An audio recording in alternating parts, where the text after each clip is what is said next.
All right, so I'm gonna be going over some pistol squat variations and kind of how to get into a full pistol squat, which is a very advanced movement. So if you can't do a full unassisted pistol squat, do not worry. It is something that I worked on for years, and even now, if I'm not actively working on it or if I don't warm up properly, it's still very hard to get. So it has a lot to do with flexibility and balance. So if you don't have those, that's gonna be hard to do, but there definitely is ways to improve on it, or at least do a box pistol squat, and kind of work up to it if that's your goal. But pistol squats, very advanced, so do not feel bad if you can't do it. And if you have no desire to do it, it's definitely always good to work on single side stuff to make sure that you're working the legs evenly and you're not ever compensating with your strong leg. Like squats, you can overcompensate by doing one side. Deadlifts, same thing. So this is a great way to work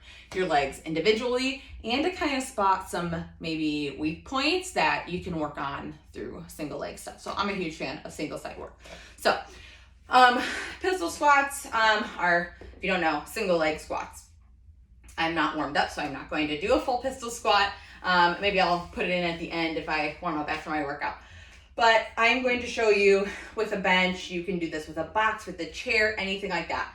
The higher the seat, the easier it is. So there's a couple different ways that we can manipulate this. So we can either make the seat higher. So let's say I needed something higher than this. I could put a plate on it, like a weight plate. I could put rolled up towels. I could put a rolled up mat. I can put a yoga block, something on it to make the seat height higher. If it was too high and I wanted to challenge myself a little bit more, I could stand on something to make the seat further away from me. So I could stand on a plate, a block, another like a riser or something like that. So the distance is further away. So the closer your butt is to the seat, the easier, the further, the harder, because it makes you have to bend down more. Okay, so I am going to just get in it. So the goal of a pistol squat is to sit down and stand up on one leg all by yourself. Okay, so sit down, stand up. Woo!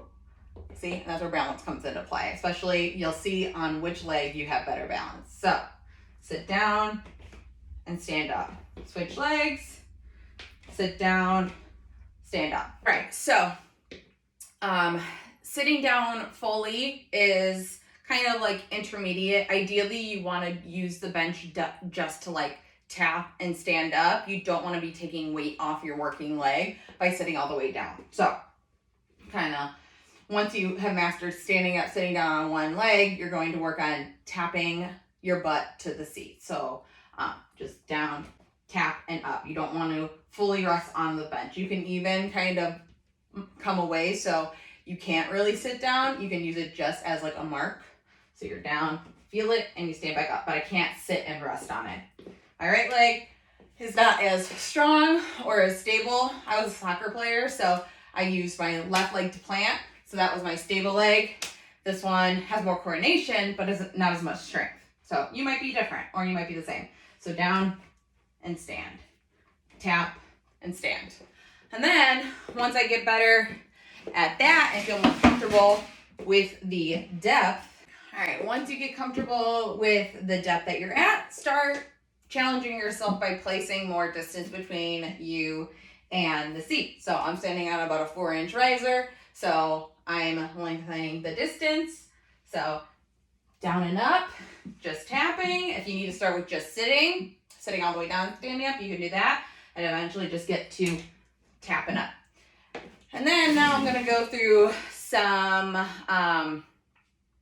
different variations of kind of how to build up into it. So kind of like level 0 through whatever.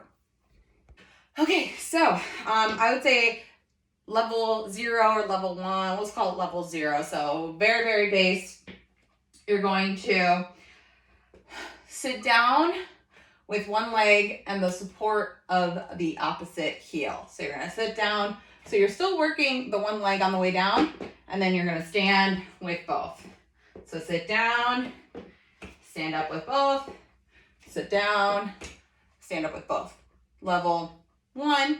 So next level would be to stand up or sit down and stand up with the heel of that elevated leg. So you're still primarily working that one leg, but then you have the support and the balance of the other one. So down and up, and then you can work with just tapping or not fully sitting down, but still having the heel on the ground. Then the next one would be to sit down fully on one leg, use the heel to get up. So sit down, stand up. So this is level 2. Sit down, stand up. Level 3 would be sit down, stand up on one leg. Sit down, stand up. Next level, just tap. Down and up. Down and up. Told you that right leg is a lagger. So this is kind of how you fix it. So let's see through all this if I've warmed up enough to do a full pistol. All right. I did not practice. I did not stretch, which is a big one, and I'll kind of show you some stretches too after this that you can do to kind of help with the flexibility, because that is a big portion. You might have the strength, and a lot of people do probably, but the flexibility isn't there. So that is going to be kind of the thing that dictates if you can do it. So I am standing, if you can see this, on a 2.5 pound plate. So it's giving me about an inch little lift in the back. So this is going to help with flexibility of the ankle. So I don't have a ton of flexibility in my ankle. It's okay, it's not great though. And this is going to help with that. You can also use a counterweight, which will help you stand as well. I know it sounds counterintuitive to add weight to help you stand, but it counterbalances all the weight you have in the back. So let's see, I'm actually gonna go on my left leg, so that's a better leg. See if you can do it. It's probably not gonna be pretty, so don't judge me. All right, here we go. Oh, that wasn't too bad. Felt a little cramping in the thigh that I'm holding up.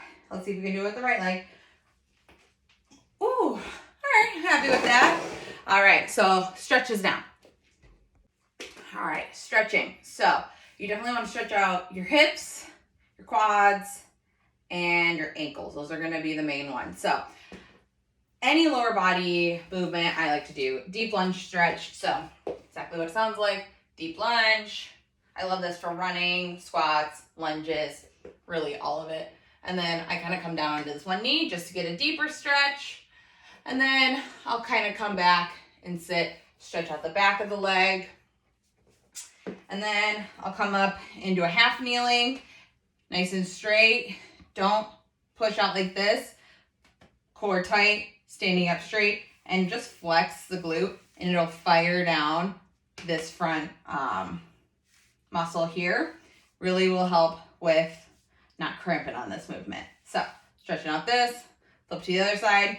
The other one you're gonna wanna do is, I like to do squat, kind of go this way, stretching out the ankles as well as the hip flexors, and just to kind of get into that deep squat position.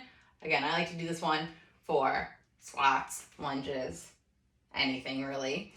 And then the last one you're gonna do is an ankle stretch, okay? So a couple different ways you can do it is just by coming down on one and really placing, you can't really see, but really kind of pushing the knee over the ankle and really wanting to get a deep stretch through that ankle. So you can do it this way. I started doing it this way.